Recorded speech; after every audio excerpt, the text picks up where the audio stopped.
What is an ECG. तो आज का टॉपिक है ईसीजी। ईसीजी क्या होता है? ECG is a graphical representation of electrical activity of heart during one cardiac cycle. तो जो एक कार्डियक साइकिल में जो भी हमारी हार्ट की इलेक्ट्रिकल एक्टिविटी होगी उसका जो ग्राफिकल रिप्रेजेंटेशन है उसे बोलेंगे ईसीजी, इलेक्ट्रोकार्डियोग्राम। और जो डिवाइस ये रिकॉर्ड करेगी उसे बोलेंगे इलेक्ट्रोकार्डियोग्राफ। अब इसमें होती हैं कुछ लीड्स प्रेजेंट। तो एक लीड आपकी राइट रिस्ट पे, एक लीड लेफ्ट रिस्ट पे और एक लीड लेफ्ट एंकल पे और मल्टीपल लीड्स लगेंगी चेस्ट पे। ये एक स्टैंडर्ड ईसीजी बता रही हूँ, नीड के अकॉर्डिंग इतना ही पढ़ना है आपको आगे, ठीक है। अब यहाँ देखो, अब ये देखो, अब इसमें देखो, ये जो ईसीजी की लीड्स होती हैं, है ना, जो लीड्स होती है वो कहाँ कहाँ लगती है? ये आपकी लेफ्ट रिस्ट पे लगती है, left wrist and left ankle, right wrist, okay. और मल्टीपल लीड्स आपकी चेस्ट पे लगेंगी। क्लियर? तो ये आपका जो डिवाइस होता है उसे क्या बोलते हैं? इलेक्ट्रोकार्डियोग्राफ। तो इसमें जो लीड्स है वो left wrist, left ankle, right wrist and multiple Leeds on the chest. फिर ये क्या करेंगी? ये हार्ट की इलेक्ट्रिकल एक्टिविटी को मेज़र करेंगी, ऑब्जर्व करेंगी और फिर एक ग्राफ आएगा जो रिप्रेजेंट करेगा हार्ट की इलेक्ट्रिकल एक्टिविटीज़ को, और उस ग्राफ को क्या बोलेंगे? Electrocardiogram. The graph is called electrocardiogram and the device is called electrocardiograph. इतना क्लियर है? ये देखो, इस तरीके की ग्राफ आएगी जिसे इलेक्ट्रोकार्डियोग्राम कहेंगे। अब इस ग्राफ की इतना इतना हम इसको अलग से देखते हैं। ओके, क्लियर हो गया? तो अगर इन ग्राफ में कोई फ्लक्चुएशन आ रही है तो फिर इसका मतलब कोई ना कोई प्रॉब्लम है हार्ट में, और अगर नहीं आ रही है सेम बिल्कुल एग्जैक्ट, मतलब थोड़ा बहुत ऊपर नीचे होता है सबका, बट इसी तरीके का ग्राफ आ रहा है तो वो क्या है? नॉर्मल है। और इस ग्राफ से कोई फ्लक्चुएशन है तो फिर अलग अलग कंडीशंस हो सकती है हार्ट में या डिजीज़ हो सकती है। ओके, अब देखो, ये है आपका ईसीजी का ग्राफ।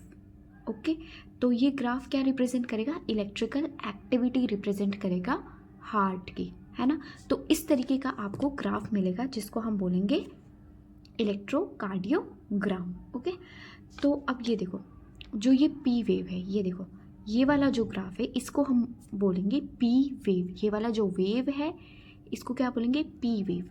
तो पी वेव रिप्रेजेंट करेगा एट्रियल डीपोलराइजेशन को। किसको रिप्रेजेंट करेगा?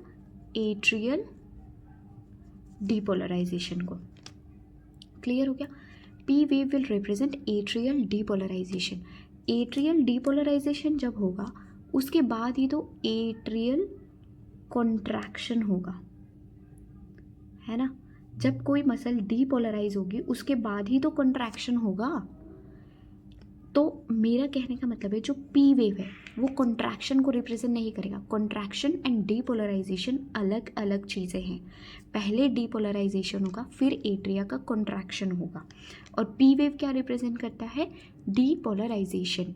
अगर कभी क्वेश्चन में आ जाए पी वेव क्या रिप्रेजेंट करता है और डीपोलराइजेशन एट्रिया का और एट्रिया का कॉन्ट्रैक्शन या सिस्टोल लिखा होगा तो आप एट्रियल डीपोलराइजेशन पे टिक करोगे।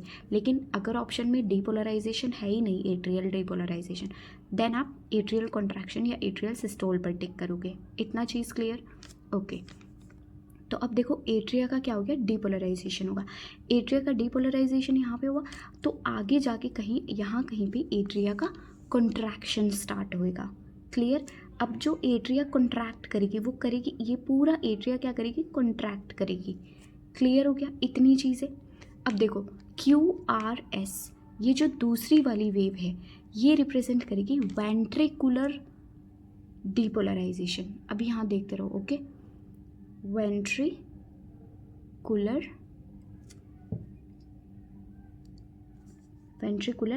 डीपोलराइजेशन। इसके बाद क्या होगा? Ventricular contraction. इसके बाद ही तो होगा contraction.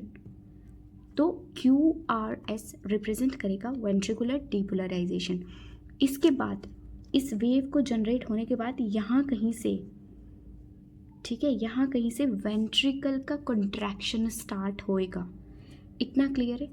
Depolarisation and contractions are two different terms.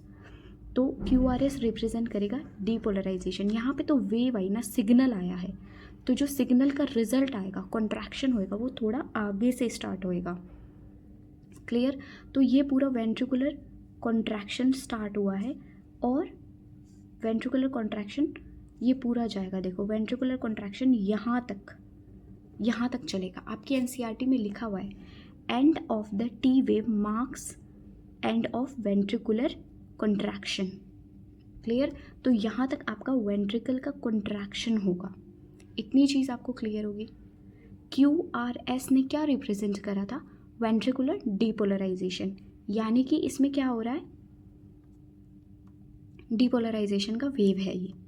लेकिन जो डीपोलराइजेशन के बाद जो आपका रिजल्ट आएगा कॉन्ट्रैक्शन का, वो थोड़ा सा क्यू वेव के थोड़ा सा आगे से स्टार्ट होएगा और कहाँ तक जाएगा contraction? End of the T wave तक। क्लियर? अब देखो, अब ये वाला जो ग्राफ है, ये वाली जो वेव है, ये हो गई टी वेव। ये रिप्रेजेंट करेगी वेंट्रिकुलर रीपोलराइजेशन। अब जब डीपोलराइज हुआ है तो उसको रीपोलराइज भी करना है, तो ventricular repolarisation T wave mark करेगा। ओके, अब देखो, फिर उसके बाद अभी हमने कहा कि यहाँ तक कॉन्ट्रैक्शन हो रहा था, तो सिग्नल तो रीपोलराइजेशन का यहाँ से मिल गया था, तो स्टार्ट थोड़ा यहाँ से होगा वो रिलैक्सेशन। ठीक है, रीपोलराइजेशन का सिग्नल तो टी वेव रिप्रेजेंट करता है, यहाँ से आ गया था, लेकिन अब यहाँ पर तो कॉन्ट्रैक्शन हो रहा था, तो यहाँ कहीं जाके अब रिलैक्सेशन हो जाएगा वेंट्रिकल का। तो स्टार्टिंग ऑफ पी वेव से, है ना, स्टार्टिंग ऑफ पी वेव से यहाँ तक, यहाँ से तो नेक्स्ट पी वेव स्टार्ट होगा, यहाँ तक आपका एक कार्डियक साइकिल रिप्रेजेंट होता है, जो कि 0.68 सेकेंड का होता है। तो ये आपका ECG है। अब इसमें देखो, हमने बात करी एट्रिया डीपोलराइजेशन की, वेंट्रिकुलर डीपोलराइजेशन, वेंट्रिकुलर रीपोलराइजेशन, लेकिन हमने बात नहीं की किसके बारे में? एट्रियल रीपोलराइजेशन के बारे में, है ना। तो एट्रिया का रीपोलराइजेशन और वेंट्रिकल का डीपोलराइजेशन ऑलमोस्ट एक ही टाइम पे स्टार्ट, मतलब एक ही टाइम पे होता है। तो ऑफ कोर्स वेंट्रिकल का जो कॉन्ट्रैक्शन है वो एट्रिया के रिलैक्सेशन से, उसकी जो इलेक्ट्रिकल एक्टिविटी है वेंट्रिकल कॉन्ट्रैक्शन की, वो ज़्यादा है डीपोलराइजेशन की। किससे? एट्रियल रीपोलराइजेशन से। इसलिए जो हमारा ये है ग्राफ, वो QRS कॉम्प्लेक्स का शो होता है, ना कि एट्रिया रीपोलराइजेशन का। इसलिए वेंट्रिकल डीपोलराइजेशन का जो ग्राफ है वो यहाँ पे आपको दिखता है, इसलिए वेंट्रिकुलर डीपोलराइजेशन का ग्राफ आपको दिखता है।